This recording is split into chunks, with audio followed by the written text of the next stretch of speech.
अस्सलाम वालेकुम। एक्सरसाइज 2.1 के क्वेश्चन नंबर 5, 6 और 7 आज की वीडियो में हम देखेंगे। इन क्वेश्चंस में एक चीज़ एक जैसी है और उसको सबसे पहले जहन में पक्का बिठा लें। वो ये कि जब भी आपसे कहा जाए एक क्वेश्चन में कि हैज़ इक्वल रूट्स, किसी भी इक्वेशन के बारे में कहा जाए कि उसकी रूट्स अगर इक्वल हैं तो फ़ौरन समझ जाएं कि वहाँ पे डिस्क्रिमिनेंट ज़ीरो के इक्वल पुट करना है, यानी बी स्क्वायर माइनस 4ac को ज़ीरो के इक्वल पुट करना है। आपको इससे रिलेटेड इस जैसा कोई भी दूसरा क्वेश्चन आए तो उसमें ये चीज़ तो ज़रूर इम्प्लीमेंट होगी।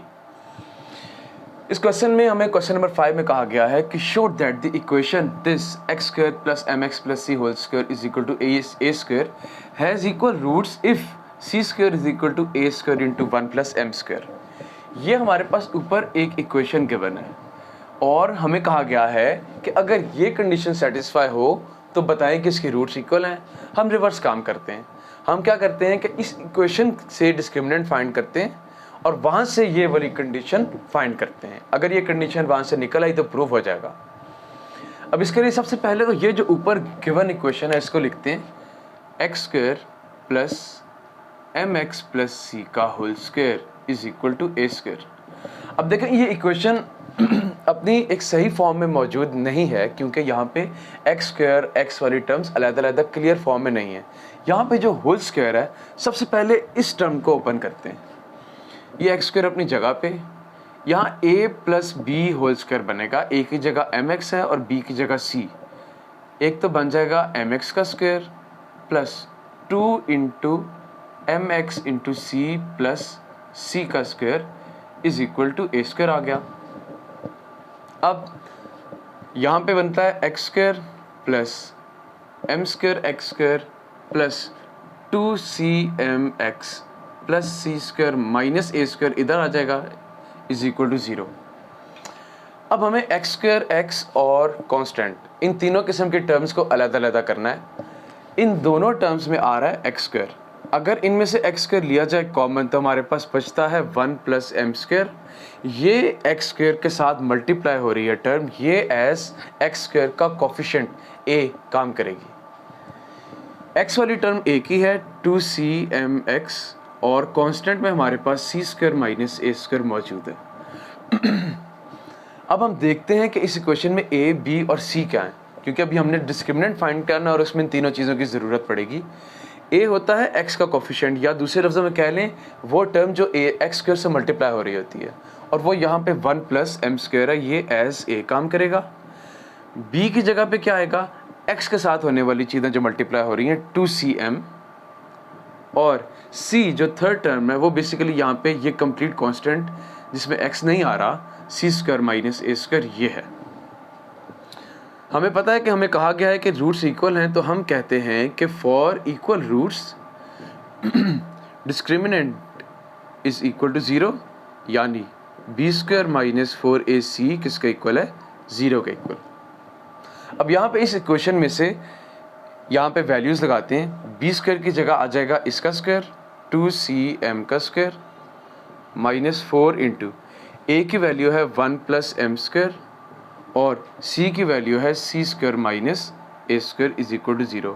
यहाँ ये ना जेन में बिठा लीजिएगा कि ये c है और ये सी स्क्वायर है। ये c जस्ट एक सिंबॉलिक फॉर्म है इसकी, एक अलामती तौर पे कि हम जो क्वाड्रेटिक फार्मूला है या हमारे पास डिस्क्रिमिनेंट उनमें a b और c बेसिकली c कहते हैं कांस्टेंट वाली टर्म को, इसका इस सी स्क्वायर के साथ डायरेक्टली कोई ताल्लुक नहीं है। ये 2cm का स्क्वायर बनेगा 4c square m square minus 4 into, पहले इन दोनों ब्रैकेट्स को आपस में मल्टीप्लाई कर देते हैं।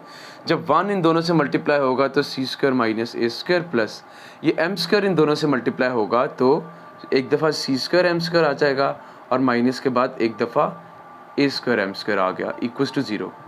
अब इस ब्रैकेट को भी हम ओपन करते हैं तो हमारे पास आता है 4c square m square minus 4c square plus 4a square minus 4c square m square plus 4m square a square m square is equal to 0। और यहाँ पे हमें क्लियरली नज़र आ रहा है कि ये दोनों टर्म्स एक जैसी हैं, साइंस डिफरेंट है, कट जाएंगे। बाकी हमारे पास क्या बचता है, minus 4c square plus 4a square plus 4a square m square equals to 0। अब देखिए क्वेश्चन खुद अपनी शक्ल बनाता है, हमने ये चीज़ प्रूव करनी है और वो यहाँ से कैसे प्रूव हो सकती है। सबसे पहले तो यहाँ से हम -4 कॉमन ले लेते हैं, क्योंकि हमें नज़र आ रहा है सब में 4 कॉमन आना है। -4 पहली टर्म पॉजिटिव चाहिए होती है, तो यहाँ पे बचेगा c² - a² - m² equals to 0। ये 4 0 के नीचे जाकर डिवाइड होकर ख़त्म। c² - a² - a² m² equals to 0। अब हमने ये फॉर्म बनानी है, तो हम क्या करेंगे, ये जो a वाली टर्म्स हैं a² वाली, इनको इक्वेशन की राइट साइड पे ले जाते हैं। c² आ जाता है a² + a² m²। अब हम राइट साइड पे a² ले लेते हैं कॉमन, और हमारे पास बचता है 1 + m²। और ये हमारे पास वो रिक्वायर्ड कंडीशन है जिसके बारे में कहा है कि वो इस इक्वेशन में आनी चाहिए, वो हमारे पास यहाँ पे आ गई है। क्वेश्चन नंबर 6 में हमें कहा गया है कि ये एक इक्वेशन है mx + c² - 4ax = 0, और इसके बारे में कहा गया है कि find the condition that the roots of this equation are equal. Simple से आपने एक रूल्स अपने ज़हन में रखना है, जब भी आपसे रूट्स के इक्वल होने का जिक्र हो तो उस इक्वेशन का डिस्क्रिमिनेंट निकाल के उसको 0 के इक्वल पुट करना है, b² - 4ac को। सबसे पहले हम ये इक्वेशन लिखते हैं mx + c² - 4ax = 0। सबसे पहले तो इसको ओपन करते हैं। जब हम इसको ओपन करेंगे a + b² बनेगा। सबसे पहले mx² + 2 × mx × c + c² - 4ax, ऐसे ही आ गया, इक्वल्स टू 0। यहाँ पे आएगा m² x² + 2cmx + c² - 4ax = 0। अब देखें x² वाली टर्म जस्ट ये एक टर्म है, इसको ऐसे ही लिखना है। x वाली टर्म्स दो हैं, एक है 2cmx और एक है -4ax, और कांस्टेंट वाली term as it is. x² वाली टर्म तो एज इट इज़ आएगी। x वाली टर्म में एक ज़रूरी चीज़ है, देखिए हमें x के साथ मल्टीप्लाई होने वाला कंप्लीट जो एक टर्म है वो b कहलाती है। यहाँ पे हम इन दोनों टर्म्स में से जब x कॉमन लेते हैं तो हमारे पास बचता है 2cm - 4a। अब क्वेश्चन बाज़ स्टूडेंट्स ये क्वेश्चन करते हैं कि सर यहाँ पे 2 भी तो कॉमन आ रहा था, आपने वो कॉमन क्यों नहीं लिया? तो उसकी रीज़न ये है, 2 हमें पता है कॉमन आ रहा है, लेकिन हमें 2 कॉमन इसलिए नहीं लेना कि हमें वो कंप्लीट एक टर्म चाहिए या कंप्लीट वो चीज़ चाहिए जो x से मल्टीप्लाई हो रही है, बस। अब उसमें अंदर 2 कॉमन आ रहा है या नहीं आ रहा, हमने वो नहीं लेना कॉमन, हमें जस्ट x कॉमन लेना है ताकि हमें वो प्योर वो चीज़ मिल जाए जो x से बेसिकली मल्टीप्लाई हो रही है।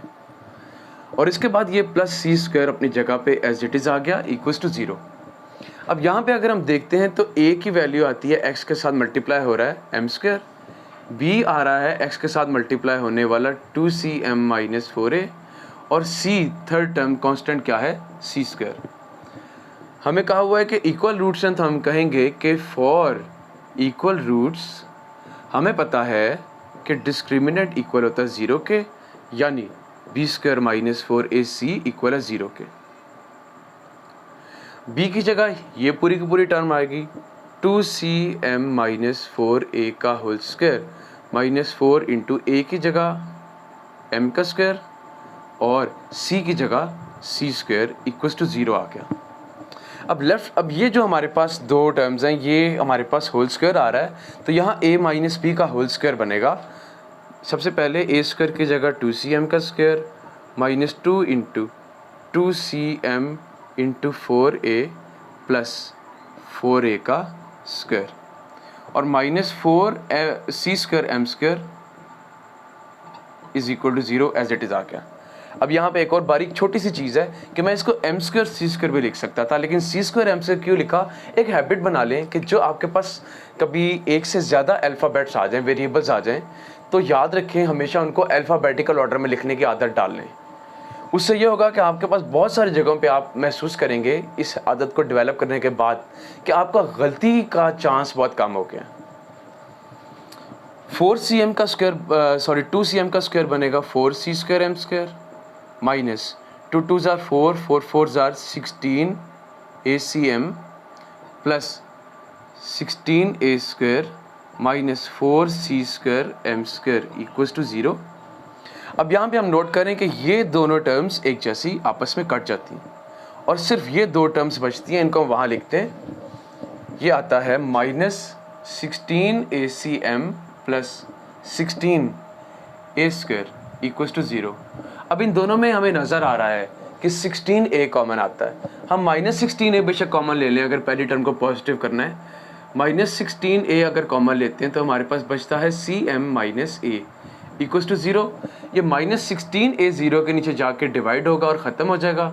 हमारे पास सिर्फ बचेगा CM - A = 0 और CM = A।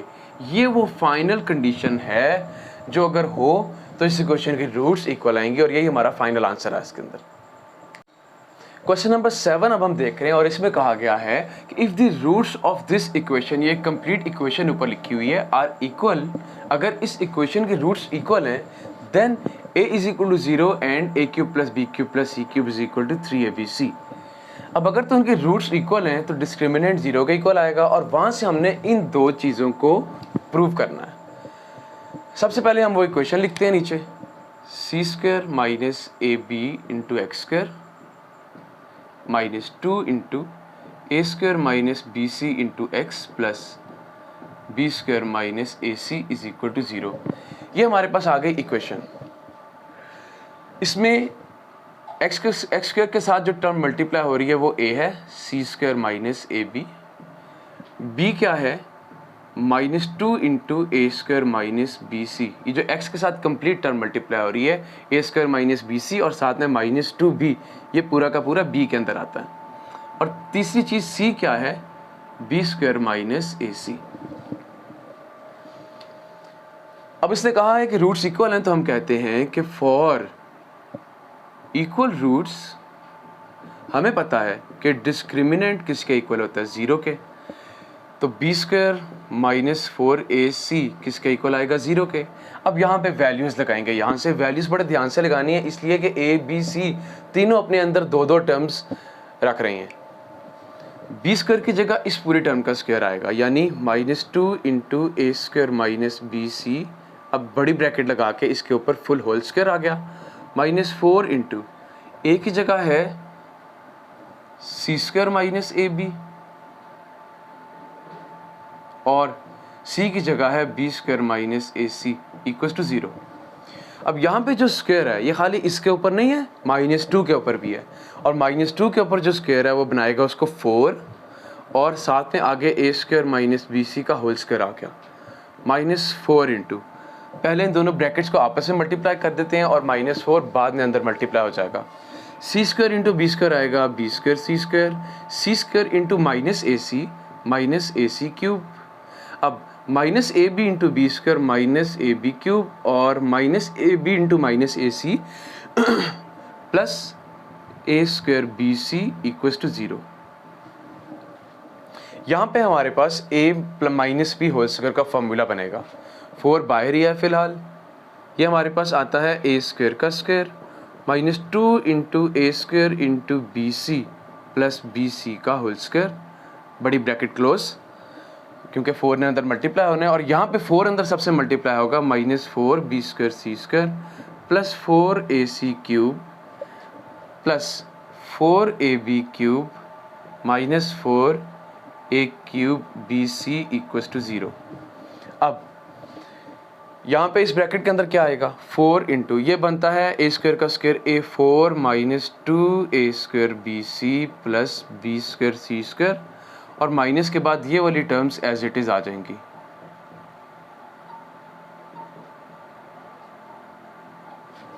-4 A³ BC = 0।